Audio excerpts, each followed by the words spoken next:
Hello friends, very good evening और thank you very much आपने दिए हुए टाइम पे लॉगिन किया।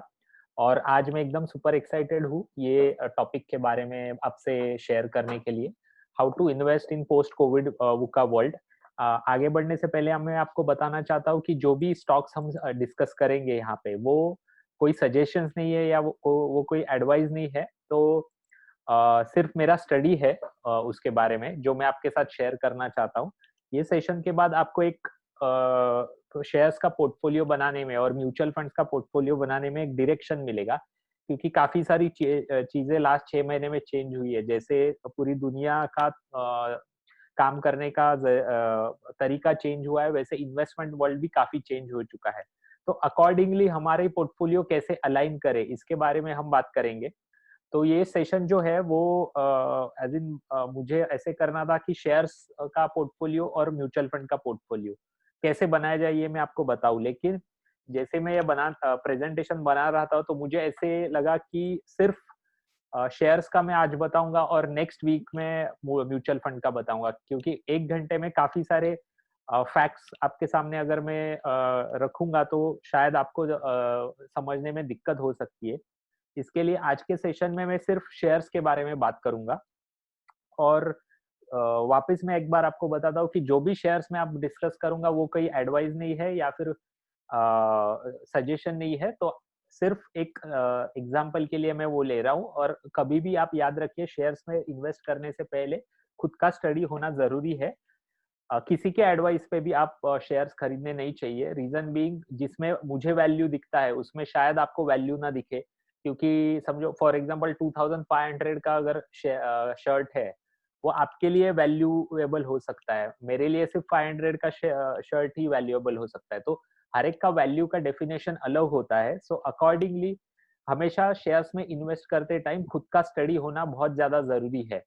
आगे बढ़ने से पहले मुझे एक बार चैट बॉक्स में डालिए कि आप मेरा आवाज़ आपको क्लियर आ रहा है कि नहीं आ रहा है? वो ज़रा एक बार चैट बॉक्स में डालिए प्लीज़।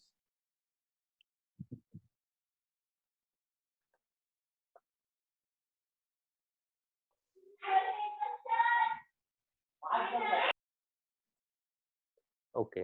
सो आगे बढ़ते हैं। और आगे बढ़ने से पहले मैं आपको और एक चीज़ बताना चाहता हूँ कि अ, कभी भी आपको क्वेश्चन आए तो आप चैट बॉक्स में डाल सकते हो। अगर मैं वो टाइम पे मतलब टॉपिक से रिलेटेड है और मैं आंसर दे सकता हूँ तो मैं आंसर दे दूँगा। या फिर मैंने लास्ट में सेशन के लास्ट में एक 10 मिनट्स का टाइम रखा है जहाँ पर आप मुझे क्वेश्चन पूछ सकते हो माइक ओपन करके, या फिर चैट बॉक्स में भी पूछ सकते हो। सो सेशन स्टार्ट करते हुए जैसे मैंने आपको बताया, आज का जो वेबिनार है वो कैसे स्टॉक्स का पोर्टफोलियो बनाया जाए पोस्ट कोरोना वर्ल्ड में, इसके ऊपर कॉन्सेंट्रेटेड है। सेकेंड पार्ट मतलब नेक्स्ट सैटरडे को जो होगा वो म्यूचुअल फंड पोर्टफोलियो कैसे बनाना है ये पोस्ट कोविड वर्ल्ड में, उसके बारे में हम बात करेंगे।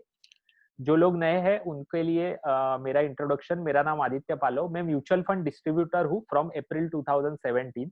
करंटली मेरे 350 के अराउंड क्लाइंट्स हैं और 4.35 करोड़ के असेट्स में मैनेज करता हूँ। मेरा मिशन है कि इंडिविजुअल इन्वेस्टर्स को फाइनेंशियली अबंडेंट बनाने के लिए और हैप्पी रिच लाइफ जीने के लिए हेल्प करना।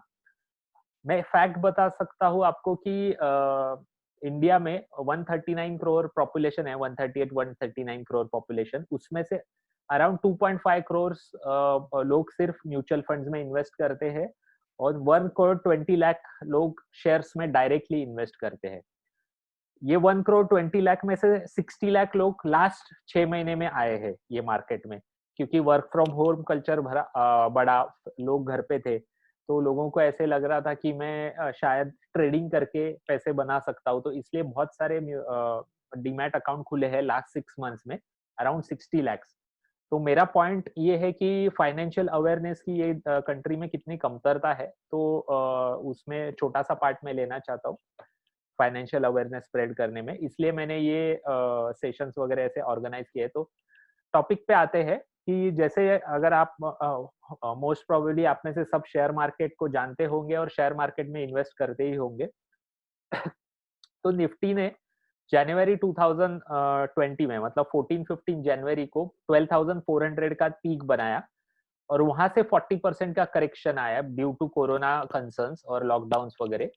तो 7,500 का बॉटम बन गया अराउंड 23 मार्च को, और वहां से रिकवरी आया 49% का, और 6 महीने में 11,416 निफ्टी का लेवल है। तो ये 40% का फॉल है, 49% का रिकवरी है। यहाँ पे एक देखना जरूरी है कि जब भी फॉल होता है उसके ऊपर जो 49% रिकवरी आया है, तो 7,500 का 49% मतलब 12,400 जो प्रीवियस पिक था उससे उससे ऊपर आता नहीं है। तो वो एक समझने वाली बात है कि अभी भी हम जो टॉप था जनवरी का उससे 10% नीचे ही है। तो आगे बढ़ने से पहले मैं थोड़ा बैकग्राउंड देना चाहता हूँ, तो उसमें से ये थोड़ा-सा बैकग्राउंड मैंने दिया। अभी मैं आपको लेके चलना चाहता हूँ 2008 का जो ग्लोबल फाइनेंशियल क्राइसिस था, वो टाइम पे आप में से शायद कोई इन्वेस्ट करते होंगे, मुझे पता नहीं।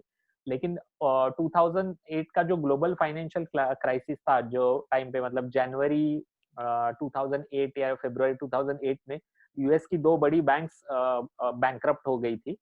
जिसकी वजह से काफ़ी बड़ा फॉल आया था यूएस मार्केट में और इंडियन मार्केट्स में भी।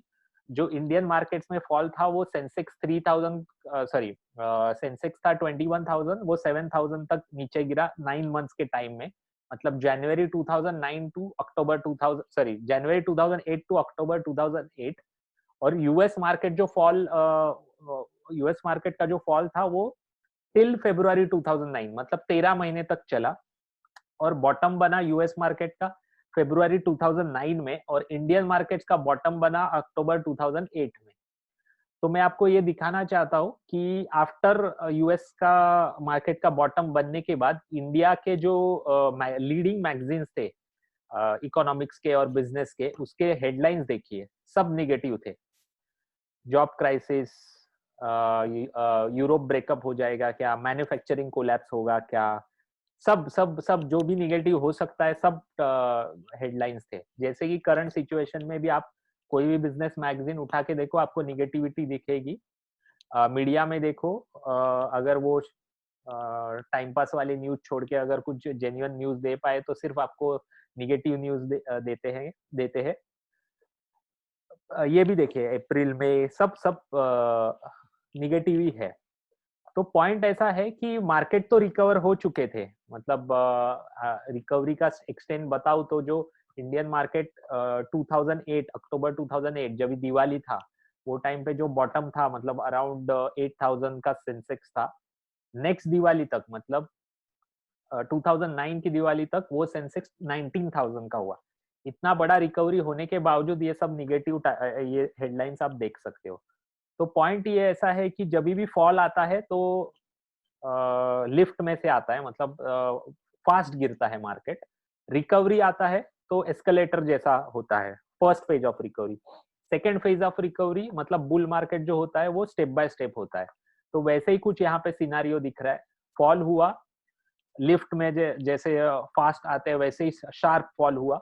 उसके बाद जो 6 महीने का रिकवरी चला वो एस्केलेटर जैसा है, और यहाँ से अगर आगे बढ़ता है मार्केट तो वो स्टेप बाय स्टेप ही होगा। तो अकॉर्डिंगली हमें हमारा शेयर्स का पोर्टफोलियो कैसे अलाइन करना है, नेक्स्ट 10 इयर्स में ऐसे क्या थीम्स है, ये क्या देखना चाहिए कंपनीज में, जिसके वजह से आपका जो शेयर्स इन्वेस्टमेंट का पोर्टफोलियो होता है वो आपको अच्छे रिटर्न्स दे सकता है। तो एक ये सर जॉन टेम्पल्टन का एक कोट है, bull markets are born on pessimism, जैसे करंट सिनारियो में है।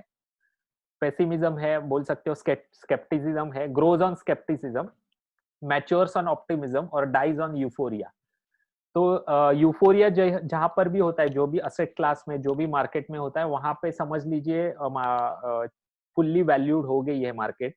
जैसे कि यूएस मार्केट में यूफोरिया है, मतलब दुनिया के सब लोगों को यूएस में इन्वेस्ट करना है, अमेजोन में इन्वेस्ट करना है, फेसबुक में इन्वेस्ट करना है, नेटफ्लिक्स में इन्वेस्ट करना है, अल्फाबेट के स्टॉक में इन्वेस्ट करना है। तो यूएस मार्केट ये यूफोरिया के कंडीशन में है, मतलब समझ लीजिए वहां पे रैली खत्म हो चुका है, और कभी भी मार्केट गिर सकता है। कभी गिरेगा, 6 महीने में गिरेगा, 1 साल में, 1.5-2 साल में, ये कोई नहीं बता सकता है। लेकिन वहां का मार्केट ऑलमोस्ट यूफोरिया के और मतलब पीक के आसपास ही है। ऑप्टिमिज्म क्या होता है मैं आपको बताऊं तो, जो गोल्ड में लास्ट 2 महीने में है, मतलब सब लोग को लग रहा है 70,000 का होगा गोल्ड, 80,000 का होगा गोल्ड, तो ऑप्टिमिज्म है। और जब भी आप यूफोरिया और ऑप्टिमिज्म के स्टेज में कोई असेट क्लास होता है या मार्केट होता है, वो टाइम पे इन्वेस्ट करते हो तो आपके रिटर्न्स नहीं जनरेट होंगे। लेकिन आज अगर आप इंडियन मार्केट देखोगे तो पेसिमिज्म या स्केप्टिसिज्म के अराउंड है, तो यहाँ पे अच्छे रिटर्न जनरेट हो सकते हैं। लेकिन आपको क्या-क्या करनी चाहिए, तो ये सब आज का बैकग्राउंड था आज के सेशन का। जैसे ये पिक्चर आपको बता रहा है कि इकोनॉमी और मार्केट्स एक साथ चलेंगे। जहाँ पे इकोनॉमी लेके जाएगी, वहाँ पे ही मार्केट जाएगा। जैसे मालिक होता है कुत्ते का, कुत्ता कभी आगे भागता है, कभी पीछे भागता है, कभी साइड में भागता है। सेम वे मार्केट भी कभी आगे दौड़ेगा, पीछे रह जाएगा, साइडवेज घूमेगा। लेकिन एंड ऑफ द डे कुत्ते को वही जाना पड़ता है जहाँ पे मालिक लेके जाएगा। सेम वे जब इकोनॉमी जहाँ पे लेके जाएगा, वहाँ ही मार्केट जाएगा। तो आज का ये बैकग्राउंड है और अभी अभी डायरेक्टली हम सब्जेक्ट के ऊपर हाथ डालते हैं। करंटली आप चैलेंजेस देखोगे तो जॉब लॉस सब जगह पे दिख रहा है, बहुत सारे सेक्टर्स में। इवन मैंने आईटी सेक्टर में भी जॉब लॉस हुआ ऐसे सुना है। अगर वैक्सीन डिले होता है तो एक नेगेटिव सेंटीमेंट है। इसके बारे में मैं आपको बताऊं तो वैक्सीन आने के वजह से कुछ बहुत बड़ा चेंजेस होने वाले हैं। एज सच ऐसा मेरा ओपिनियन नहीं है, क्योंकि नंबर्स तो बढ़ने ही वाले हैं। और वैक्सीन आने के बावजूद भी अभी आप देखिए टीबी का पूरा उपचार अवेलेबल है, मॉडर्न मेडिसिन अवेलेबल। फिर भी आज 4.5 लाख डेथ्स होती है एवरी ईयर इंडिया में। आज कोरोना की डेथ्स अराउंड 1 लाख है लास्ट 6, 7, 8 मंथ्स में। और टीबी की डेथ्स 9 लाख से, सॉरी 4.5 लाख से। तो वैक्सीन ने एज सच कुछ फर्क होने वाला है नहीं। सिर्फ एक पॉजिटिव सेंटिमेंट होगा मार्केट के लिए। एक्सटेंडेड लॉकडाउन्स ये कंसर्न है, काफी जगह पे है। आज भी मुंबई रेलवे अभी तक चालू हुई नहीं है, रेस्टोरेंट चालू हुए नहीं है, तो ये लॉकडाउन ये बड़ा कंसर्न है इकोनॉमी के लिए। और monster bubble has been created. जैसे मैंने आपको बताया कि यूएस मार्केट है बबल फेज में है, यूफोरिया फेज में है। अगर वहां का बबल बर्स्ट हो जाता है या मार्केट क्रैश होता है तो इंडियन इकोनॉमी, इंडियन मार्केट्स के ऊपर बहुत ज्यादा इफेक्ट आएगा, क्योंकि पूरे दुनिया का जो जीडीपी है उसका 25% जीडीपी है यूएस का है। तो इसलिए ये एक कंसर्न है। इसका सिंपल वन लाइनर ये कंक्लूजन ये है कि we live in a VUCA world, volatile, uncertain, complex और एम्बिगुअस। तो ये वुका वर्ल्ड में कैसे इन्वेस्टमेंट किया जाए, तो अभी टॉपिक को हाथ डालते हैं। कभी भी आपको इन्वेस्ट करना है, एज इन वुका वर्ल्ड में इन्वेस्ट करना है, तो 3 स्टेप्स आपको फॉलो करने हैं। एक तो प्रोसेस फॉलो करना है, सेकंड है प्रिंसिपल्स, थीम्स और थीसिस क्या है इन्वेस्टमेंट के पीछे, और थर्ड है डिसिप्लिन फॉलो करना है। तो ये जो प्रोसेस है उसके बारे में मैं एंड ऑफ द सेशन बात करूंगा, डिसिप्लिन के बारे में एंड ऑफ द सेशन बात करूंगा। 90% ऑफ द सेशन वेबिनार ये आज का प्रिंसिपल, थीम्स और थीसिस के ऊपर है। मतलब क्या सोच के आप इन्वेस्ट करोगे, क्या सोच के इन्वेस्ट करना चाहिए, क्या देखना चाहिए स्टॉक्स में जिसके वजह से आपका इन्वेस्टमेंट प्लीजरेबल हो। तो ये जो फोटो है ना, वो मेरे गांव, मतलब मैं मालवण का हूँ, तो मतलब कोकण रीजन का हूँ। तो हमारे यहाँ पे बहुत बारिश गिरता है। तो ऐसा ही सीन होता है हमारे गांव में। बारिश गिरने के बाद रास्ता दिखाई नहीं पड़ता है, और बारिश 2-3 दिन के बाद रुक जाएगा और वहां का रास्ता ही गायब हो जाएगा बारिश की वजह से। तो पॉइंट ऐसा ही है, जब भी कोई भी क्राइसिस आता है, बड़ा क्राइसिस जैसे कि कोरोना क्राइसिस था, मतलब लॉकडाउन क्राइसिस था, उसके बाद सब जो जूनी चीजें होती है, मतलब जूने चीजें, काम करने का तरीका, सोच, सब वॉश आउट हो जाती है। तो सेम वे आपको भी नया तरीका मतलब सीखना जरूरी है हर एक चीज में। सेम वे शेयर मार्केट्स में भी। और एक मैं मुझे एक इंटरनेट पे बहुत अच्छा पिक मिला, सोशल मीडिया पे ही मिला। आप में से काफी लोगों ने ये देखा रहेगा, तो मैं जानना चाहता हूँ ये आपको क्या दिख रहा है। चैट बॉक्स में आप डालिए या फिर माइक ओपन करके भी बात कर सकते हो। इसका जरा आप एक्सप्लेन कीजिए, ये आपको क्या दिख रहा है। मतलब बहुत इंटरेस्टिंग है, मतलब जिसने भी ये फोटो निकाला है वो इतना एप्ट है करंट सिचुएशन के लिए, तो इसलिए मैंने ये डाला है ये वेबिनार में। तो अगर किसी को पता होगा ये क्या है तो प्लीज चैट बॉक्स में डालिए, कंट्रीब्यूट कीजिए, तो मुझे भी लगेगा कि आप सुन रहे हो, सोए नहीं हो। तो अगर किसी को पता होगा ये क्या है। शायद किसी को बोलना नहीं है, पता नहीं है, तो मैं आपको बता देता हूँ। ये एक रिवर है, looks like no no head और टू। अच्छा, ओके ओके। तो ये एक्चुअली रिवर है जो कि पहले यहाँ पे थी, और उसके ऊपर वो पार करने के लिए एक ब्रिज क्रिएट किया हुआ है। लेकिन उसके बाद ऐसे कुछ मतलब रीजंस हुए जिसके वजह से ये नदी का पात्र ही चेंज हो गया, मतलब साइड में चली गई नदी और ये ब्रिज ये इररेलेवेंट हुआ है। सेम वे आज बिजनेस करने की तरीके, सोच, बहुत सारी कंपनियां ये इररेलेवेंट हो चुकी है। मतलब अगर आपको डेटा बताऊं तो 40% ऑफ द रेस्टोरेंट्स खुलने नहीं वाले हैं, मतलब जो पहले थे कोविड मतलब लॉकडाउन से पहले। और पूरी दुनिया अलग, जैसे आप दिख रहे हो, तो पॉइंट ये है कि इन्वेस्टमेंट में कंपनियां इररेलेवेंट हो चुकी है। तो आप अगर ऐसे कोई कंपनी में इन्वेस्टेड हो तो वो आपको सोचना चाहिए कि आपका इररेलेवेंट तो नहीं है इन्वेस्टमेंट। तो क्या क्या देखना चाहिए इक्विटी पोर्टफोलियो बिल्ड करने के लिए फॉर नेक्स्ट 10 ईयर्स? तो फर्स्ट पैरामीटर है फर्जाइल, रोबस्ट और एंटी फर्जाइल। कभी भी आप कोई भी स्टॉक खरीदते हो तो वो देखना चाहिए ये कौन से कैटेगरी में आता है। फर्जाइल कैटेगरी मतलब जो जब भी कुछ भी इम्पैक्ट आएगा बड़ा इकोनॉमिक इम्पैक्ट, तो वो हिल जाएंगे और आउट ऑफ बिजनेस हो जाएंगे, क्योंकि वो हाईली लिवरेज्ड है, मतलब उनके ऊपर डेट बहुत ज्यादा है। मैं बार बार हर एक सेशन में बोलता हूँ आपको कि जो भी डेट जो भी कंपनीज के ऊपर डेट होता है, वो कंपनियां इंडिया में अच्छा नहीं करती है। उसका सिंपल इकोनॉमिक रीजन ऐसा है कि आप इंडिया में लोन लेके धंधा नहीं कर सकते हो, क्योंकि इंडिया में इंटरेस्ट रेट बहुत ज्यादा है। और जो मार्केट साइकिल्स होते हैं, जैसे कि प्रॉफिट एंड लॉस का जो साइकिल होता है वो बहुत ज्यादा बड़ा है। तो वो बड़े साइकिल को सरवाइव करने के लिए, मतलब आप समझो लॉस के साइकिल में चले गए हो, प्रॉफिट में से लॉस के साइकिल में चले गए हो, तो वो लॉस के साइकिल में से बाहर आने को बहुत ज्यादा टाइम लगता है। और वो टाइम पे ये जो डेट है उसका इंटरेस्ट सर्विस करना बहुत डिफिकल्ट पड़ता है। इसलिए अब हमेशा आप देखोगे जो भी हाईली लिवरेज कंपनीज है वो इंडिया में अच्छा नहीं करती है लॉन्ग रन में। एक दो तीन ऐसे उसके ये होंगे, मतलब हर एक जैसे रूल को थोड़ा ये होता है वैसे रहेंगे, लेकिन हाईली लिवरेज बिजनेसेस अच्छे नहीं करते। तो ये फर्जाइल कंपनी है। तो आपने आपके पोर्टफोलियो में ऐसी फर्जाइल कंपनी तो नहीं ली है, जैसे कि यस बैंक या वोडाफोन।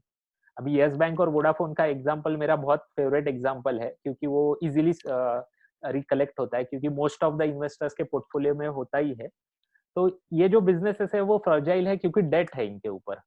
बाद में एक कैटेगरी आता है रोबस्ट बिजनेसेस, मतलब कैपिटल गुड्स, इंफ्रास्ट्रक्चर कंपनीज। लेकिन ऐसी इंफ्रास्ट्रक्चर कंपनियां जिनकी बैलेंस शीट बहुत अच्छी है और डेट बहुत कम है, तो ऐसे कंपनीज ये फेज में बहुत अच्छा करती है। रीजन बीइंग, जब भी इकोनॉमी को रिवाइव करना होता है तो गवर्नमेंट क्या करती है, सबसे पहला इंफ्रास्ट्रक्चर स्पेंडिंग बढ़ाएगी। क्योंकि जैसे ही इंफ्रास्ट्रक्चर स्पेंडिंग बढ़ाएगी तो जो गरीब लोग होते हैं उनके हाथ को काम मिलता है और डायरेक्टली पैसा गरीबों के हाथ में आता है। और जैसे ही गरीबों के हाथ में पैसा जाता है, वो चीजें खरीदने लगते हैं और इकोनॉमिक साइकिल रिवाइव होना चालू होता है। तो इंफ्रास्ट्रक्चर कंपनीज बेनिफिशियरी होती है कोई भी इकोनॉमिक क्राइसिस का, अगर वो लो डेट कंपनीज है। तो आपको ऐसी इंफ्रास्ट्रक्चर कंपनी आइडेंटिफाई करनी है जो लो डेट है, ना कि आईएलएंडएफएस जैसी डेट रिजन कंपनी। और एंटी फर्जाइल कंपनी, ये सबसे बेस्ट स्पेस होता है, मतलब जो भी कॉम्प्लेक्स सिचुएशन होता है उसमें से वो बाहर निकल के एडवांटेजियस पोजीशन पे कैसे आती है। ऐसी बहुत सारी कंपनियां हैं जिसका मैं आपको एग्जांपल दे सकता हूँ। एचडीएफसी बैंक है, दिन ब दिन उनका मार्केट शेयर बढ़ते जा रहा है। जो भी क्राइसिस सिचुएशन है, मोराटोरियम सिचुएशन है, उसमें काफी अच्छा एचडीएफसी बैंक ने परफॉर्म किया है। स्टेट बैंक ऑफ इंडिया, ये भी एक बहुत अच्छी कंपनी है, एंटी फर्जाइल इसमें आती है। तो ये पहला पैरामीटर है कि आपके पोर्टफोलियो में जो भी स्टॉक है वो कौन से कैटेगरी में आता है वो देखिए। अगर फर्जाइल कैटेगरी में है तो उसको आपको सोचने के लिए, मतलब बेचने के लिए सोचना पड़ेगा। और रोबस्ट और एंटी फर्जाइल कैटेगरी में है क्या। सेकेंड, 3C फॉर्मूला आपको अप्लाई करना चाहिए नया स्टॉक खरीदने के लिए आपके पोर्टफोलियो में फॉर नेक्स्ट 10 ईयर्स। क्या है 3C फॉर्मूला, तो मैं एग्जाम्पल के साथ आपको एक्सप्लेन करूंगा, पहले आपको मीनिंग बताता हूँ इसका। आगे बढ़ने से पहले मैं आपको बताना चाहता हूँ, अगर आपको कोई भी क्वेश्चन आए तो आप डायरेक्टली मुझे पूछ सकते हो चैट बॉक्स में। तो पहला सी है कंज्यूमर बिहेवियर चेंज। कभी भी क्राइसिस आएगा, कंज्यूमर बिहेवियर चेंज होना चालू हो जाएगा। जैसे कि 2008 के ग्लोबल फाइनेंशियल क्राइसिस के बाद जो भी लिक्विडिटी आया मार्केट में, उसके वजह से कंज्यूमर स्पेंडिंग बहुत बढ़ा, मतलब लोग क्रेडिट कार्ड यूज करके बहुत स्पेंड करने लगे। उसके बेनिफिशियरीज एफएमसीजी कंपनियां बनी, उसके बेनिफिशियरीज एनबीएफसीज बनी जैसे बजाज फाइनेंस वगैरह। कार सेल्स बढ़े, कार का ऑटो कंपनियां बेनिफिशियरी बनी। तो कंज्यूमर बिहेवियर हमेशा चेंज होता है, वैसे अभी भी आज भी चेंज हुआ है। आप देखते होंगे कि लास्ट 6 मंथ में आपने पीवीआर में जाके कोई भी पिक्चर नहीं देखा है, आपने सब जो भी है नेटफ्लिक्स में देखा है। आपने लास्ट 6 महीने में रेस्टोरेंट में जाके खाना नहीं खाया है, लेकिन ज़ोमैटो और स्विगी से ज़रूर मँगाया होगा। तो कंज़्यूमर बिहेवियर चेंज हो रहा है, तो आपको ऐसी कंपनी आइडेंटिफ़ाई करनी है जो इसकी बेनिफिशियरी है। मतलब कंज्यूमर बिहेवियर जो चेंज हो रहा है, उसका बेनिफिट वो ज़्यादा से ज़्यादा उठा पा रही है। फॉर एग्जाम्पल अभी बैंकिंग स्पेस का मैं एग्जाम्पल देना चाहूँगा, क्योंकि बैंकिंग स्पेस का मैं इसलिए एग्जाम्पल दे रहा हूँ क्योंकि मुझे वो समझता है, क्योंकि वो फील्ड में हूँ मैं बैंकिंग एंड फाइनेंशियल्स में, तो मुझे वो ईज़िली समझता है, तो मैं चाहूँगा कि आपको भी वो अच्छा से रिलेट कर पाऊँ मैं। तो जैसे पहले फ़ेब्रुअरी से पहले जो भी लोग डायरेक्ट बैंक में जाके ट्रांज़ैक्शन करते थे, लॉकडाउन के वजह से बहुत कम अभी ब्रांच में जाना होता है। लेक इसलिए जो भी बैंक डिजिटलाइज्ड है, जैसे कि स्टेट बैंक ऑफ इंडिया का योनो ऐप बहुत ज़बरदस्त है। एचडीएफसी बैंक का नेट बैंकिंग, आईसीआईसीआई बैंक का नेट बैंकिंग बहुत ज़बरदस्त है। लेकिन वही आप बैंक ऑफ बड़ौदा देखोगे, पंजाब नेशनल बैंक देखोगे, यूनियन बैंक देखोगे, तो वहाँ पे कोई जाना नहीं चाहेगा। क्योंकि कंज्यूमर बिहेवियर चेंज हो चुका है, लोगों को अभी सब मोबाइल फ़ोन में चाहिए। तो मोबाइल डिजिटली जो साउंड बैंक्स है, वो अभी मार्केट शेयर गेन करेंगी। तो आपको ऐसे स्टॉक में डालना चाहिए, बैंकिंग स्टॉक में जिसका डिजिटलाइज़ वो बहुत अच्छी है, जैसे कि state bank of India, HDFC bank for example.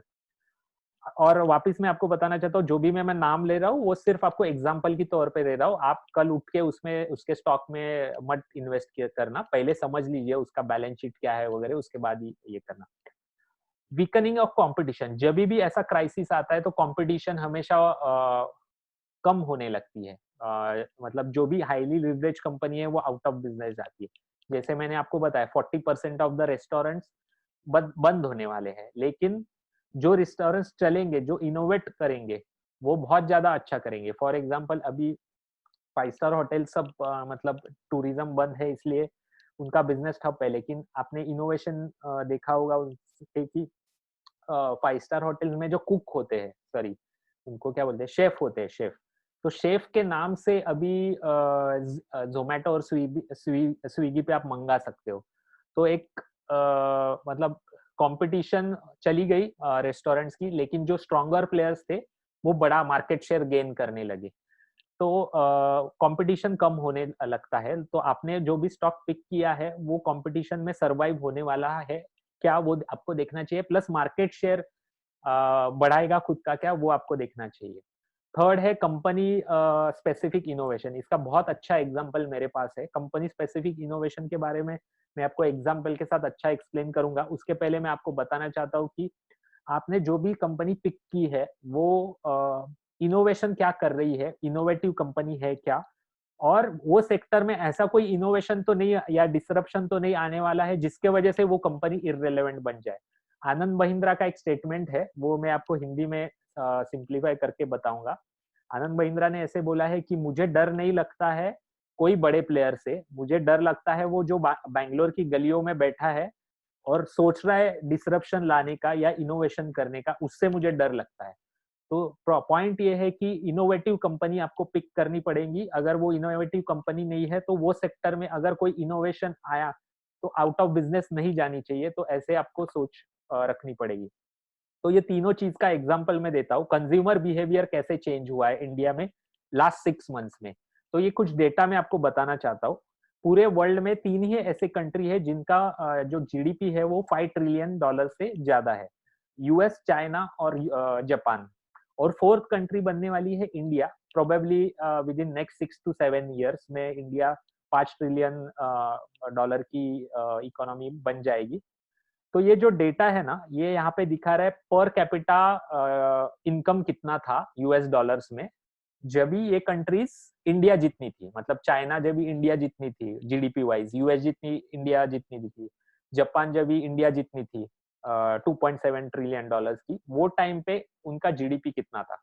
तो करंट इंडिया का, सॉरी, पर कैपिटा इनकम है $2,000, मतलब 1,60,000 रुपीज समझ लीजिए, पर कैपिटा इनकम इंडिया का। चाइना का जब भी वो इंडिया जितनी थी तभी पर कैपिटा इनकम अपने जितना ही था, यूएस का भी अपने जितना ही था और जापान का भी अपने जितना ही था। लेकिन यहाँ पे आप देख सकते हो कि जीडीपी के कितना परसेंट हेल्थ केयर पे स्पेंडिंग होता है। जब भी जापान इंडिया जितना था तभी 4.4% of the GDP was spend on health care.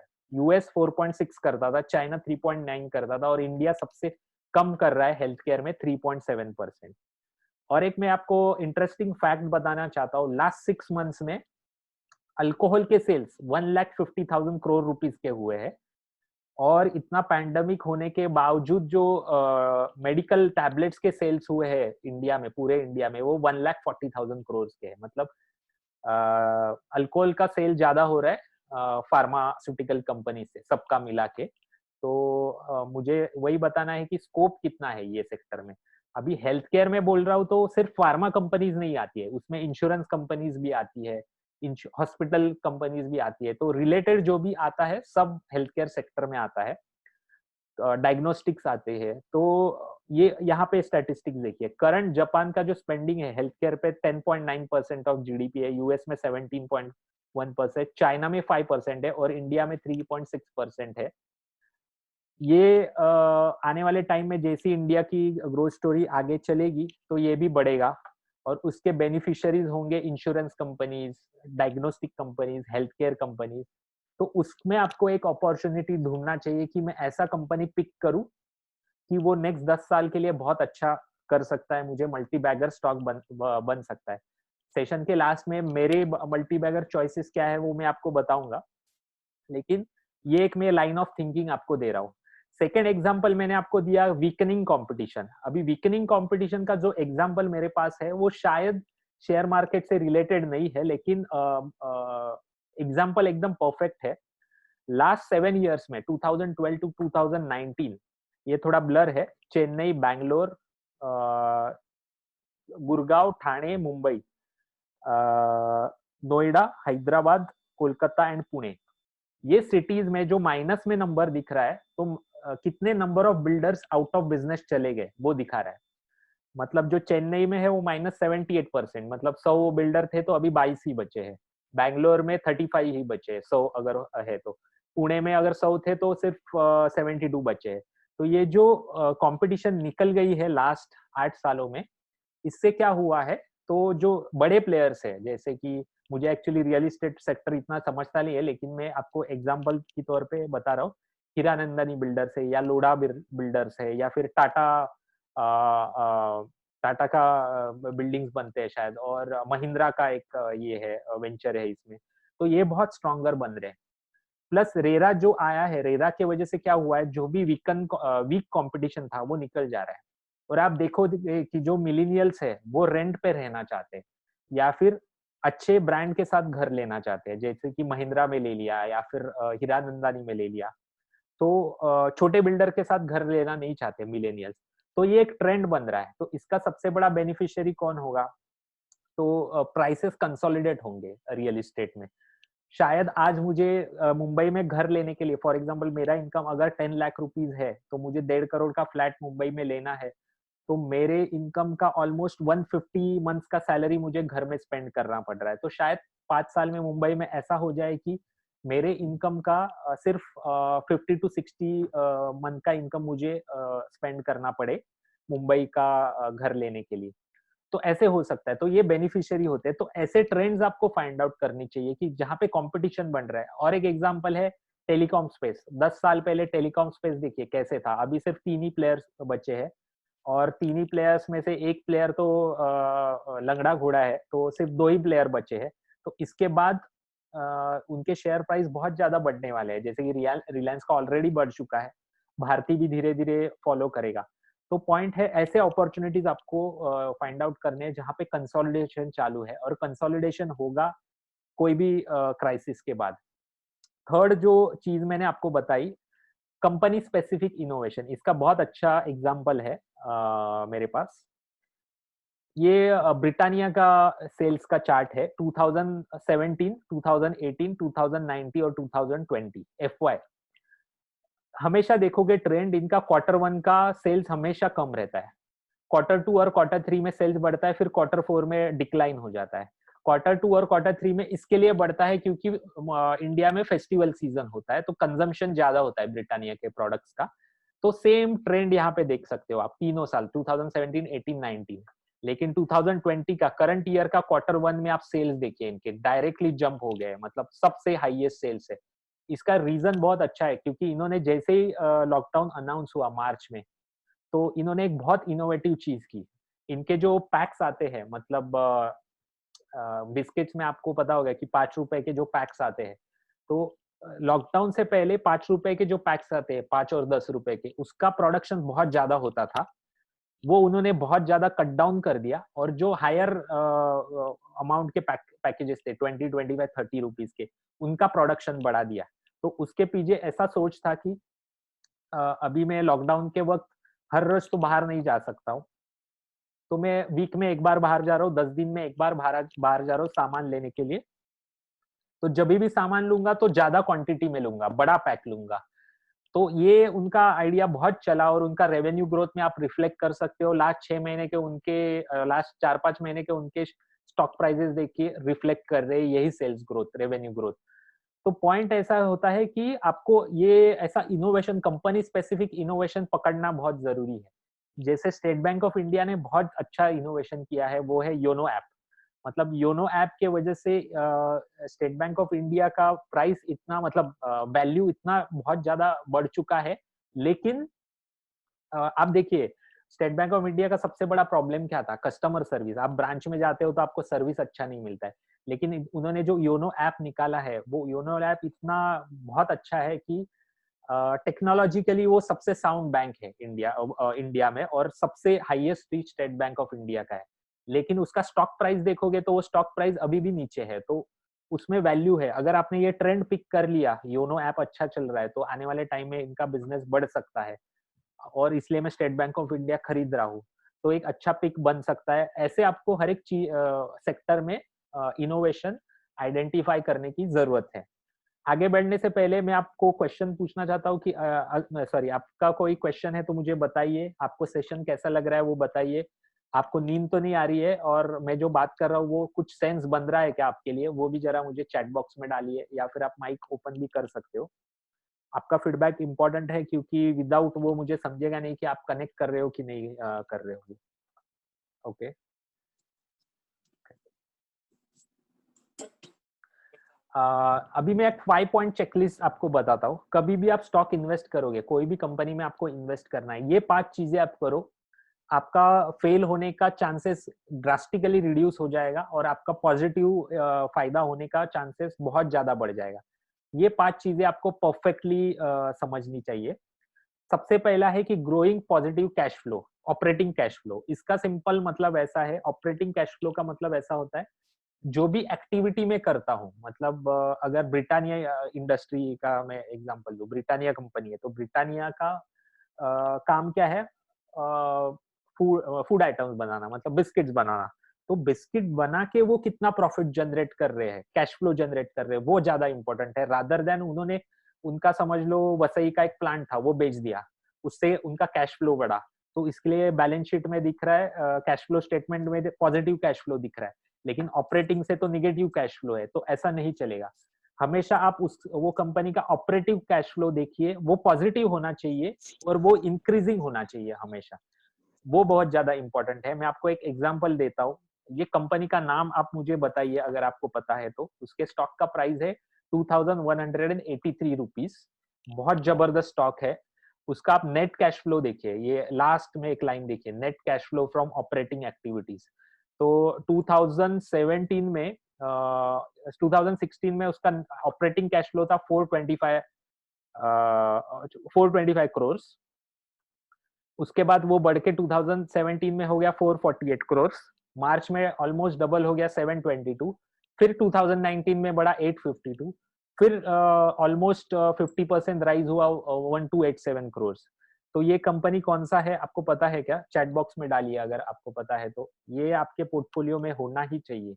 मतलब आज भी ये कंपनी में बहुत ज्यादा वैल्यू है, लेकिन ये एडवाइस नहीं है, आपको इसका स्टडी करना पड़ेगा। आइशर मोटर नहीं है ये। आइशर मोटर बहुत अच्छी कंपनी है, लेकिन ये आइशर मोटर का स्टॉक नहीं है। उसका भी ऑपरेटिंग कैश फ्लो बहुत पॉजिटिव है, लेकिन ये आइशर मोटर नहीं है। ये स्लाइड में उसका नाम है एक्चुअली, तो मुझे मैंने डेलिबरेटली ऊपर का नाम निकाल दिया, लेकिन जो बैलेंस शीट में ना कैश फ्लो स्टेटमेंट में नाम है वो भूल गया मैं निकालने के लिए। रिलायंस नहीं है ये, रिलायंस के जितना इसका प्राइस है, लेकिन ये रिलायंस नहीं है। डीमार्ट, हाँ डीमार्ट। यस, डीमार्ट है ये, एवेन्यू सुपरमार्केट। तो बहुत सॉलिड कंपनी है ये। इसका 200 रुपए का स्टॉक था जब 2017 में इसका लिस्टिंग हुआ है, 2016 या 17 में, और आज 2000 का प्राइस है। तो सिर्फ ये ऑपरेटिंग कैश फ्लो जबरदस्त है, पॉजिटिव ऑपरेटिंग कैश फ्लो। तो हमेशा आपको देखना चाहिए जो भी स्टॉक्स आपके पोर्टफोलियो में है उसका ऑपरेटिंग कैश फ्लो कितना है। जो भी यस बैंक और वोडाफोन के लवर्स है उन्होंने उसके ऑपरेटिंग कैश फ्लो चेक करने चाहिए। बहुत ज्यादा निगेटिव मिलेंगे आपको ऑपरेटिंग कैश फ्लो, और एचडीएफसी बैंक के हमेशा ग्रोइंग मिलेंगे ऑपरेटिंग कैश फ्लो। हमेशा आरओसी ये 15 और 15 के अबव होना चाहिए। और आरओसी का सिंपल लेमैन्स लैंग्वेज में मतलब ऐसा है कि जो भी कैपिटल कंपनी के पास है वो कितना एफिशिएंटली वो यूज कर रही है। जितना एफिशिएंटली यूज करेगी उतना प्रॉफिट बढ़ेगा, उतना शेयर होल्डर का फायदा होगा, उतना स्टॉक प्राइस बढ़ेगा। तो हमेशा आपको देखना चाहिए आरओसी 15 के ऊपर है कि नहीं। उसका मैं आपको एक एग्जांपल देता हूँ। लास्ट सैटरडे का जिन्होंने भी सेशन अटेंड किया उसमें मैंने ये एग्जांपल दिया हुआ है। आरओसी के कैटेगरीज है R1, R2, R3। R1 मतलब जिनका आरओसी 18 से ऊपर है, R2 मतलब जिनका आरओसी 15 से 18 के बीच में है, और R3 मतलब जिनका आरओसी 15 से कम है। तो ये जो फर्स्ट डेटा है वो 31 मार्च, मतलब 1 मार्च टू 31 में, एक महीने का डेटा है, जिसमें मार्केट 40% गिरा, लेकिन जो हाई आरओसी कंपनीज थी, R1 कंपनीज, 18% से ज्यादा आरओसी जिनका था, वो सिर्फ 26 तक का गिरी। जो 15 से 18 के बीच में थी वो 30% गिरी, और जो 15 से भी कम थी वो 33% गिरी। सेम वे मार्च 31 से जो रैली बना है अगस्त 31 तक, उसमें भी आप देखोगे तो अ, कम फॉल होके ज्यादा रिटर्न्स ये R1 कंपनीज ने पाया है। तो ये बेनिफिट होता है, डाउनसाइड आपकी प्रोटेक्ट हो जाती है जब भी हाई आरओसी कंपनी आप पोर्टफोलियो में लेते हो। तो सेम वे और एक मैं आपको डेटा पॉइंट बताता हूँ सेम आरओसी का ही। अगस्त 29 मतलब सॉरी फरवरी 29 2020, मतलब जो मार्केट का फॉल हुआ 40% का, उसके एक साल पहले 29 फरवरी 2019 टू 29 फरवरी 2020 का ये डेटा है, जिसमें R1 कंपनीज ने, मतलब 18% आरओसी के जो कंपनीज ऊपर है उन्होंने 10.5% के एक साल में रिटर्न दिए, R2 ने 3% और R3 ने -11%। सेम आप डेटा देखिए 31 अगस्त 2019 टू 31 अगस्त 2020 का, R1 कंपनीज ने 16.5% के रिटर्न्स दिए, और बाकी जैसे ही आरओसी कम होते जा रहे हैं वो डिक्लाइनिंग रिटर्न्स है। तो पॉइंट ये है कि हमेशा हाई आरओसी कंपनी आपके पोर्टफोलियो में होनी चाहिए। थर्ड पॉइंट है जीरो डेट। में हमेशा आपको बोलते रहता हूँ कि इंडिया में अगर आपको कोई भी कंपनी में इन्वेस्ट करना है या फिर खुद का बिजनेस करना है तो जीरो डेट बिजनेस होना चाहिए। अगर आपके ऊपर पर्सनल बैलेंस शीट में भी आपके ऊपर डेट है तो आपका लाइफ बहुत ज्यादा स्पॉइल होगा हर तरीके से। उसके लिए आप मेरा यूट्यूब पे एक वीडियो डाला हुआ है डेट के ऊपर, डेट कंसोलिडेशन स्ट्रेटेजीज के ऊपर, वो देख सकते हो। डेट ये इंडिया के लिए बुरी चीज है क्योंकि यहाँ पे इंटरेस्ट रेट बहुत ज्यादा है। यूएस में इंटरेस्ट रेट सिर्फ एक दो, अभी तो 0.73% है, जापान में 0% है, चाइना में अराउंड 3-4% है, लेकिन इंडिया में अब भी थोड़े कम हुए हैं लास्ट 3-4 महीनों में ड्यू टू ये सब क्राइसिस के वजह से। नहीं तो इंटरेस्ट रेट बहुत ज्यादा है। इतना इंटरेस्ट रेट सर्विस करना इजी नहीं होता है। उसका मैं एकदम लेमैन्स टर्म में आपको एग्जांपल देता हूँ। अगर मैं मेरे बिजनेस के लिए बिजनेस लोन उठाता हूँ 12-13% पे, तो मुझे इतना मेहनत करके प्रॉफिट निकालने के लिए एटलीस्ट 25% का प्रॉफिट करना, ग्रॉस प्रॉफिट करना पड़ेगा। 25% का ग्रॉस प्रॉफिट कोई बिजनेस में होता है क्या आज के टाइम में, ये कंपटीशन में? प्लस मार्केट साइकिल इतने बड़े हैं, इतने वोलाटाइल कंडीशंस है, तो इसके वजह से जो 25% मैं बनाऊंगा उसमें से 12% तो बैंक ही लेके जाएगी। तो मेरे हाथ में सिर्फ 12% बचा। तो बेटर है कि मैं जीरो, मतलब मेरे खुद के पैसे से धंधा करूं तो मेरा मार्जिन अच्छा से बढ़ सकता है। तो इसलिए जीरो डेट कंपनी होनी चाहिए। ये पैरामीटर बैंक्स को लागू नहीं है क्योंकि बैंक का बिजनेस ही होता है पैसा उठाना, मतलब डेट पे उठाना और डेट पे देना। तो बैंक्स के लिए अलग पैरामीटर्स होते हैं, ये बैंक छोड़ के जो भी कंपनीज हैं उनके लिए। फोर्थ चीज है एक्सेलेंट और ऑनेस्ट मैनेजमेंट। इसके लिए भी मेरे पास बहुत अच्छा एग्जांपल है। आप गूगल पे सर्च कीजिए 1990 टू 2000, ये 10 साल में निफ्टी 50 या सेंसेक्स 30 में कौन सी कंपनियां थी? 2001 टू 2020 10 साल में सेंसेक्स और निफ्टी 50 में कितनी, मतलब कौन सी कंपनियां थी? और 2010 टू 2020 के दशक में सेंसेक्स और निफ्टी में कौन सी कंपनियां थी? एवरी टाइम आप देखोगे कि वो जो टॉप 30 या टॉप 50 कंपनीज थी वो चेंज होती गई है। 25 साल पहले एक कंपनी हुआ करती थी, फिएट उसकी गाड़ी थी, कि अभी शायद नए जनरेशन को पता नहीं होगी, लेकिन इंडिया में वो टाइम पे 2 ही गाड़ियां चलती थी, एक एम्बेसडर और फिएट। दोनों कंपनी आज नहीं है, आउट ऑफ मार्केट है। लेकिन ये दोनों कंपनियां सेंसेक्स निफ्टी के स्टॉक्स थी वो टाइम पे। तो मेरा पॉइंट ऐसा, लेकिन आपको कॉमन कंपनियां भी दिखेगी, जैसे रिलायंस इंडस्ट्री है, और भी ऐसे एग्जांपल्स है जो कॉमन है, टीसीएस है, इन्फोसिस है। क्योंकि ये एक्सेलेंट और ऑनेस्ट मैनेजमेंट जब भी होती है ना, तभी लॉन्गर रन में बिजनेस चलता है। शॉर्ट टर्म में आपको बहुत अच्छे रिटर्न जनरेट करके दे सकती है कोई ऐसे मतलब जिनकी मैनेजमेंट ऐसे फ्रॉड है वगैरह। सत्यम सत्यम ने बहुत अच्छे रिटर्न जनरेट किए, लेकिन मैनेजमेंट ऑनेस्ट नहीं थी, तो वो खत्म हो गई कंपनी। खत्म हो गई एज इन दूसरे ने टेक ओवर कर ली। तो एक्सेलेंट और ऑनेस्ट मैनेजमेंट ये सबसे बहुत इंपॉर्टेंट पॉइंट है। और एकदम पांचवा पॉइंट, मतलब आप पहले 4 मत देखो, 5वां देख लो, आप सॉर्टेड हो जाओगे। 5वां पॉइंट ऐसे है, जो भी कंपनी मार्केट शेयर गेन कर रही है और ग्रोइंग इंडस्ट्री में है, वो कंपनी आपने पकड़ ली ना, तो नेक्स्ट 10 साल में आप पैसे बना लोगे। ग्रोइंग इंडस्ट्री मतलब क्या? इंडस्ट्री का साइज बढ़ते रहना चाहिए।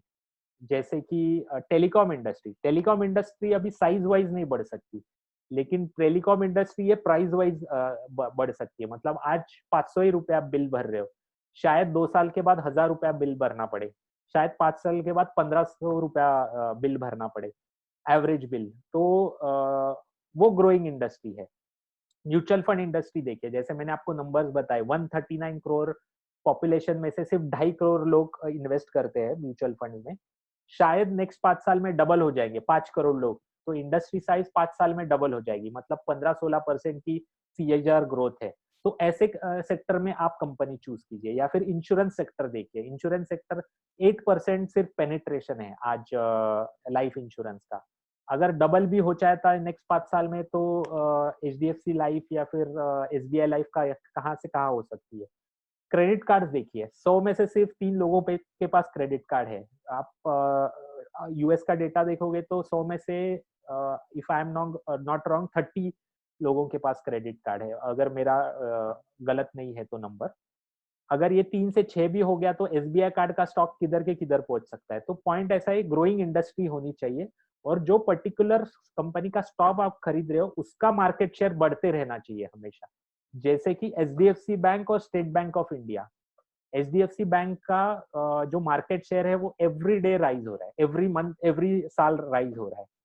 Same way state bank of India का भी है। मतलब ये मुझे बहुत ज्यादा सरप्राइजिंग लगा। स्टेट बैंक ऑफ इंडिया के बारे में मैं खुद निगेटिव हूँ, क्योंकि मैं उनका कस्टमर हूँ। तो मैं ब्रांच में जाता हूँ, तो जो भी सर्विस, आपको भी पता होगा कैसा सर्विस है, इसके लिए मैं स्टेट बैंक ऑफ इंडिया के बारे में बहुत निगेटिव था। लेकिन जब भी मैंने उनका रिपोर्ट्स पढ़ना चालू किए, तो मुझे बहुत अच्छा एक चीज पता चला कि जैसे अलग मतलब जो पीएसयू कंपनियां होती है, मतलब गवर्नमेंट की कंपनी होती है, या फिर जो भी सॉरी गवर्नमेंट की जो भी बैंक्स होती है, वो और स्टेट बैंक ऑफ इंडिया, उसमें काफी बड़ा अंतर है। क्योंकि state bank of India technologically बहुत ज्यादा अहेड है, रीच सबसे ज्यादा है। इनफैक्ट एचडीएफसी आईसीआईसीआई से ज्यादा स्टेट बैंक का रीच है। और आज एक ऐसा इनोवेशन हो रहा है कि ब्रांच में जाना नहीं पड़ रहा है लोगों के पास। तो उनके पास जो योनो ऐप है वो जबरदस्त है। प्लस उनका 40% जो बैलेंस शीट है वो उनके सब्सिडरीज का है, जैसे कि एसबीआई कार्ड्स हो गया, या एसबीआई लाइफ इंश्योरेंस हो गया, एसबीआई जनरल इंश्योरेंस हो गया।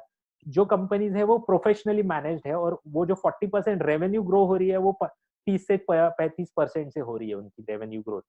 तो ये बहुत बड़ा पॉजिटिव है स्टेट बैंक ऑफ इंडिया के स्टॉक के लिए। वो प्राइस में अभी तक आया नहीं है, लेकिन अगर वो रिफ्लेक्ट हो जाएगा तो ये स्टॉक कहीं कहीं जा सकता है। तो पॉइंट ये है कि मार्केट शेयर गेन करना चाहिए। स्टेट बैंक ऑफ इंडिया जो पीएसयू बैंकिंग का स्पेस है उसका मार्केट शेयर गेन कर रही है। मतलब बैंक ऑफ बड़ौदा से कि अभी आज देखिए मिलेनियल्स जो भी लोग हैं, मतलब आप में से भी जो लोग हैं, जो सब है, अगर आपको बैंक अकाउंट खोलना है तो आप यूनियन बैंक में नहीं जाओगे, बैंक ऑफ बड़ौदा में नहीं जाओगे, पंजाब नेशनल बैंक में नहीं जाओगे, आप state bank, HDFC, ICICI, Kotak, ये एक्सिस, ये 5 ही बैंक्स में जाओगे तो same way market share gain कर रही है ये 5 बैंक और बाकी मार्केट शेयर लूज कर रही है। तो पांचवा जो पॉइंट है वो आप आइडेंटिफाई कर लो। अगर पांचवा पॉइंट सही है ना तो पहले 4 पॉइंट सही होने की शक्यता बहुत ज्यादा है। तो ये 5 आप इसका स्क्रीनशॉट ले लो, कोई भी स्टॉक खरीदते हो ये 5 पैरामीटर पे देखिए, आप रॉन्ग जाने का सवाल बहुत कम आता है। अभी आगे बढ़ने से पहले मुझे कुछ क्वेश्चंस है तो पूछिए। मैं अभी ऑलमोस्ट एंड पे हूँ सेशन के। मैं अभी आपके साथ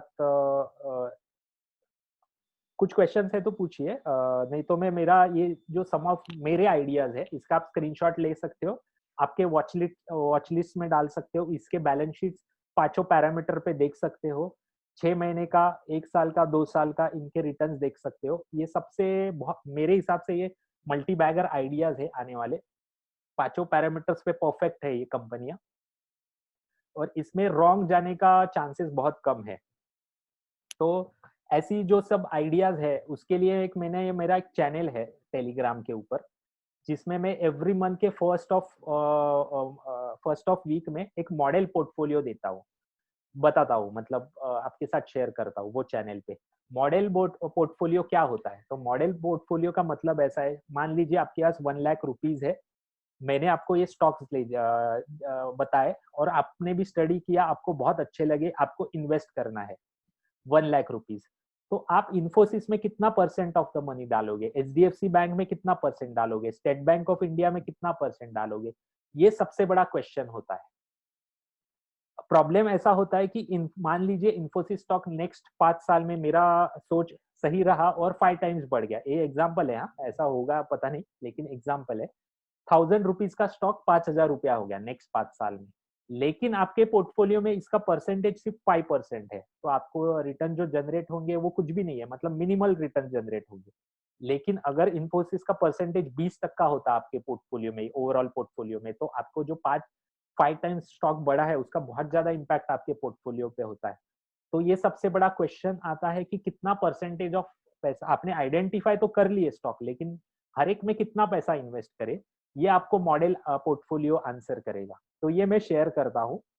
उसके बाद इंसिडेंटल मल्टीबैगर आइडियाज कुछ है मार्केट में, जैसे कि स्टेट बैंक ऑफ इंडिया की आइडिया मैंने बताई। ऑफ कोर्स ये मेरी स्टडी है, मेरा सोच है, आपको लेने से पहले आपको वो सोच, आपको सब बैलेंस शीट उसकी चेक करनी चाहिए।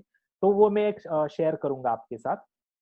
और ये जो चीज है, ये चैनल है ना, आपको बहुत अच्छा डायरेक्शन देगा अगर आपको शेयर्स का पोर्टफोलियो बनाना है तो। नहीं तो जनरली अपने पास जो इन्फॉर्मेशन आता है वो सीएनबीसी से आता है, इकोनॉमिक टाइम्स से आता है, दलाल स्ट्रीट मैगजीन से आता है और वेल्थ पेपर में से आता है। वो जो चारों चीजें है ना, चारों वे ऑफ इंफॉर्मेशन, उसमें ये स्टॉक्स कभी डिस्कस नहीं होंगे। उसमें यस बैंक ही डिस्कस होगा, वोडाफोन ही डिस्कस होगा और जो वाट लगी हुई कंपनियां हैं वही डिस्कस होंगी। ये अच्छे स्टॉक्स कभी उसमें डिस्कस नहीं होंगे। अच्छे स्टॉक उसमें हमेशा ये लिखा रहेगा कि ये बहुत एक्सपेंसिव है। अच्छी चीज हमेशा एक्सपेंसिव मिलती है, लेकिन आपको कैश फ्लो उसका देखना चाहिए कि नेक्स्ट 5 साल का कैश फ्लो अगर बढ़ रहा है तो मैं एक्सपेंसिव चीज ले सकता हूँ। तो ऐसे मल्टीबैगर आइडिया उसमें मैं शेयर करता हूँ। इसका ये जो चैनल का मेंबरशिप है वो 1000 रुपीज है। इसके करंटली 9 मेंबर्स है। जब तक ये चैनल के 25 मेंबर्स होते नहीं है तब तक 80% का डिस्काउंट लागू है। 199 रुपीज में आपको इसका मेंबरशिप मिलेगा, लाइफ टाइम मेंबरशिप है। एक ही सोचना, इसके पहले आपने कितना पैसा गवाया है शेयर मार्केट में। अगर ये चैनल आपको अगर अच्छा डायरेक्शन दे पाए तो बहुत सारे पैसे आप कमा सकते हो। तो उसके हिसाब से 199 बहुत कम है। तो ये मैंने इंस्टा मोजो की लिंक दी है, उसके ऊपर क्लिक करके आप पेमेंट कर सकते हो। अभी तक 9 मेंबर्स है, 25 तक ये 199 का प्राइस ऑटोमेटिक रहेगा। जब भी 26वां मेंबर इसमें पे करने की कोशिश करेगा, अपने आप इसका प्राइस 299 दिखेगा और एवरी 25 मेंबर्स के बाद इसका प्राइस 100 रुपीज से बढ़ते जाएगा टिल 1000 रुपीज। तो ये बहुत अच्छा एक एवेन्यू है, इससे आप मुझसे जुड़ सकते हो। उसका लिंक मैंने आपको चैट बॉक्स में दिया हुआ है, आप पेमेंट कर सकते हो, मैं आपको ऐड कर दूंगा। प्लस स्टार्टिंग में मैंने आपको 3 चीजें बोली थी। अभी टाइम कितना हुआ है? हाँ 10 मिनट है, 10 मिनट में आपसे लूंगा सिर्फ, जिसमें फर्स्ट स्लाइड में आपको एक्सप्लेन करूंगा। फर्स्ट स्लाइड में मैंने आपको 3 चीजें बोली थी, प्लान, सॉरी, प्रोसेस, थीसिस और डिसिप्लिन। तो थीसिस और क्या आइडियोलॉजी आपको यूज़ करना चाहिए वो मैंने पूरे एक्सप्लेन कर दिया है, वो आपका ये है। प्रोसेस के लिए मैं आपको हेल्प कर सकता हूँ और डिसिप्लिन के लिए मैं आपको हेल्प कर सकता हूँ। कैसे? मैं आपको बताना चाहता हूँ। मेरा एक प्रोडक्ट है, मेरा एक सर्विस है, अल्टीमेट हैप्पी रिच ब्लूप्रिंट। वो क्या है मैं आपको दिखाना चाहता हूँ, जिसमें मैं क्या करता हूँ एग्ज़ैक्टली। तो मैं एक फ़ाइल, एक्सेल फ़ाइल आपसे शेयर करने की इजाज़त चाहूँगा। 1 मिनट।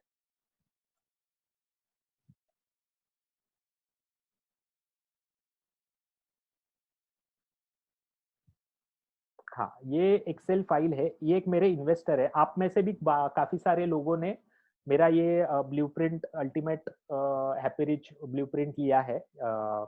तो इसमें क्या करते हैं, तो हम पहले आपका कैश फ्लो ये करेंगे, आइडेंटिफ़ाई करेंगे। अभी ये सब चीज़ें क्यों इम्पोर्टेंट है, मैं आपको बताता हूँ।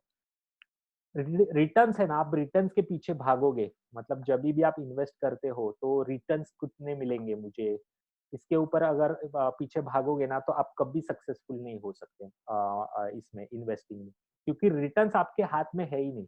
रिटर्न्स बहुत सारी चीजों का फंक्शन होता है। टॉप थ्री चीजों का, कौन से चीजों का फंक्शन है, तो जीडीपी ग्रोथ, वो कंट्री का इन्फ्लेशन, और तीसरी चीज है रिस्क प्रीमियम।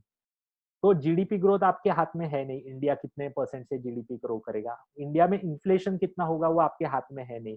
तो जो रिटर्न्स आपको मिलने वाले हैं ना, वो किसी के हाथ में नहीं है, तो इसलिए आपको रिटर्न्स के पीछे नहीं भागना चाहिए। मैं हमेशा बोलता हूँ कि इन्वेस्टमेंट के पीछे अगर आपका ऐसा सोच है कि आपके लाइफ के जो फाइनेंशियल माइलस्टोन्स है, उसके लिए अगर मैं इन्वेस्ट करूँ, और अगर हर एक माइलस्टोन के टाइम पे मेरे पास अच्छे पैसे रहे, तो मैं हैप्पी बन सकता हूँ। फॉर एग्जाम्पल, मुझे 50 के एज में रिटायर बनना है, उसके लिए मुझे एक्स नंबर ऑफ पैसा चाहिए और उसके पीछे मैं भागू कि मैं मुझे 10-15 साल में इतना पैसा बनाना है, तो मैं रिटायर बन जाऊंगा 50 के उम्र में। तो मैं at the age of 50 happy हूँ, मुझे 12% मिले, 15% मिले या 10% मिले। तो इसके पहले आपको ये बात मालूम होना ज़रूरी है कि आपका कैश फ्लो कितना है। तो ये जो मैंने शीट बनाया है, इसमें आपको कैश फ्लो पता चलेगा, मतलब आपका आउटफ्लो कितना है, इनफ्लो कितना है। जनरली लोगों को इनफ्लो पता होता है, आउटफ्लो पता नहीं होता है, सब माइंड में होता है। जभी भी माइंड में चीज़ें करोगे वो गलती होती है, जभी भी लिखोगे आपको सही आएगा। तो अभी ये जो पर्सन है, ऑफ कोर्स मैं इनका नाम नहीं बता रहा हूँ आपको, क्योंकि कंप्लायंस की वजह से, और किसी का ऐसा प्राइवेट आइडेंटिटी ओपन नहीं करना चाहिए। लेकिन विदाउट नेम में आपको इनको बैलेंस शीट ये बता सकता हूँ। इनका सैलरी है 1,22,000, खर्चे निकाल के टोटल आउटफ्लो इनका 85,000 है और 37,000 बचते हैं। सेकंड चीज आपको आपके फाइनेंसेस के बारे में पता होने की जरूरत है, वो है नेट, आपका नेट वर्थ कितना है। नेट वर्थ का मतलब सिंपल है, लोगों को ऐसे लगता है कि क्रिकेटर्स बहुत रिच होते हैं, बॉलीवुड सेलिब्रिटीज बहुत रिच होते हैं, या फिर अनिल अंबानी बहुत रिच है, या फिर विजय माल्या बहुत रिच है। आप कितना पैसा कमाते हो उससे आप रिच नहीं बनते हो। आपका असेट माइनस लायबिलिटी अगर पॉजिटिव है तो आप रिच हो। अगर असेट माइनस लायबिलिटी अगर आपका निगेटिव है तो आपको काम करना जरूरी है। जनरली लास्ट 3 साढ़े 3 सालों में मैंने अराउंड 25 to 35 एज के लोगों का, अराउंड 1000 लोगों का स्टडी किया, मतलब इंटरव्यूज लिए, ऑफ कोर्स ये म्यूचुअल फंड के बिजनेस के वजह से।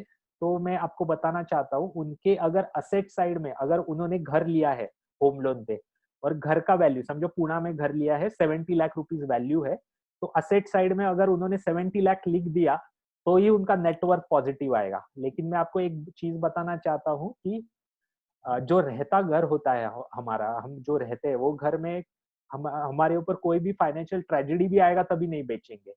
तो कभी भी हमारा सेल्फ ऑक्यूपाइड प्रॉपर्टी ये असेट नहीं होता है, तो उसको आपको असेट साइड में नहीं लिखना चाहिए। विदाउट वो लिखते हुए अगर आपका नेटवर्क पॉजिटिव में आया तो आप रिच हो, अगर वो निगेटिव में है तो आपको काम करने की बहुत ज्यादा जरूरत है।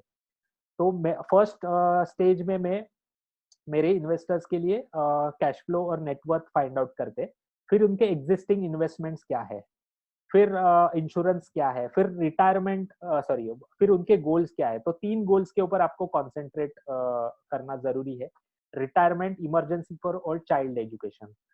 तो रिटायरमेंट के लिए कितना कॉर्पस चाहिए, तो उसके लिए एक बहुत अच्छा कैलकुलेटर मैंने बनाया है। ये कैलकुलेटर आपको नेट पे वगैरह नहीं मिलेगा। इसमें सिर्फ आपको जो भी ब्लू ये दिख रहे फील्ड, उसमें सिर्फ नंबर्स भरने हैं, ऑटोमेटिकली आपको एक नंबर मिलेगा। उतना पैसा आपको रिटायरमेंट के टाइम पे लगने वाला है, और वो रिटायरमेंट के टाइम पे जो लगने वाला है उसके लिए आप क्या इन्वेस्ट कर रहे हो एग्जिस्टिंग, और कितना करने की जरूरत है, ये सब इसमें पता लगेगा। तो ये पूरा जो प्रोसेस है, ये अगर आप प्रोसेस फॉलो करोगे तो मेरे हिसाब से आपका फाइनेंशियल लाइफ बहुत अच्छा रहेगा, और बहुत प्रोफेशनली आप आगे बढ़ सकते हो। क्योंकि हमारे माइंड में सबसे बड़ा टेंशन क्या होता है कि मेरे बच्चों का एजुकेशन के लिए पैसे कहाँ से अरेंज करूँगा? मुझे 2 साल के बाद घूमने जाना है, तो कहाँ से अरेंज करूँगा? तो ये सब टेंशन आपसे निकल जाएगा। तो इसके एक्चुअल चार्जेस 6000 है, लेकिन हमेशा की तरह आप सेशन में आते हो तो मैं कुछ बोनस देना चाहता हूँ। मेरा एक बुक है ₹499 का, डेट ई-बुक है, डेट कंसोलिडेशन स्ट्रैटेजीज़ के ऊपर, जो कि 19 सितंबर को रिलीज़ होने वाला था, लेकिन अभी दसरे के दिन रिलीज़ होगा। वो आपको फ्री ऑफ कॉस्ट मिलेगा। उसमें काफ़ी सारे स्ट्रैटेजीज़ दिए हुए हैं, आपको कैसे डेट में से बाहर निकलना है फास्टर। रिटायरमेंट कैलकुलेटर जो मैंने आपको बताया, उसके साथ एक होम कैलकुलेटर है और इंश्योरेंस कैलकुलेटर है, वो उसकी कॉस्ट 499 है। और एक 3 डेट कंसोलिडेटेड स्ट्रैटेजीज़ के कैलकुलेटर्स हैं, उनका ₹1500 है। ये सब आपको ₹6000 में मिलेगा। तो ये टोटल जो वैल्यू है आपको 8500 की है। गोल्ड शीट हो गया या मार्बल मॉडल से पोर्टफोलियो बनाना हो गया, ये सब चीजें आपको 1900 रुपीज में मिलेंगी। वीक में मैं सिर्फ 5 लोगों के साथ काम करता हूँ, तो जो भी फर्स्ट 5 लोग होंगे उनके साथ ये वीक में काम होगा। तो अगर आपको इसमें ये चाहिए, मतलब आपको आपके साथ ये प्रोसेस करना है, तो आप इंस्टा मोजो पे कर सकते हो या फिर गूगल पे से भी मुझे पे कर सकते हो। ये मेरा सेशन हो चुका है, मैंने इंस्टा मोजो का लिंक डाला है। आपको कुछ क्वेश्चंस है तो पूछिए। अभी अब हमारे पास अराउंड 5 मिनट्स है और मेरा सेशन खत्म हो चुका है।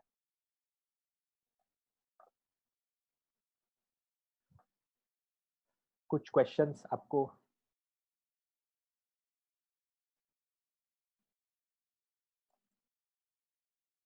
नेक्स्ट वीक में सेम शेयर्स का जो आज था, सेम म्यूचुअल फंड के बारे में हम बात करेंगे।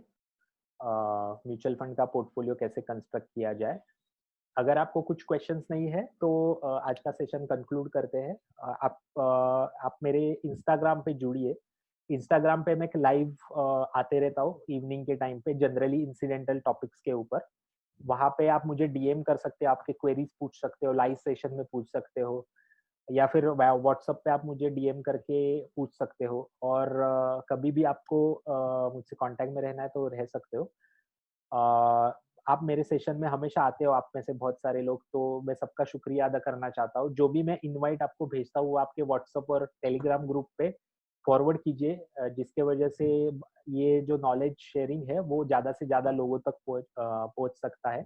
और कभी भी मेरा हेतु ये नॉलेज शेयर करने के पीछे कुछ अंडरलाइनिंग हेतु नहीं है। अगर मेरा कोई प्रोफेशनल बेनिफिट है, वो सामने अपफ्रंट में आपको बताऊँगा, जैसे कि मैंने आपको ये 2 प्रोडक्ट्स बताए हैं।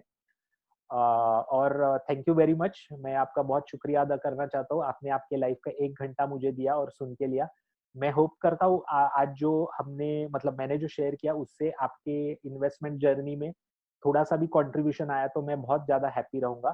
Thank you very much.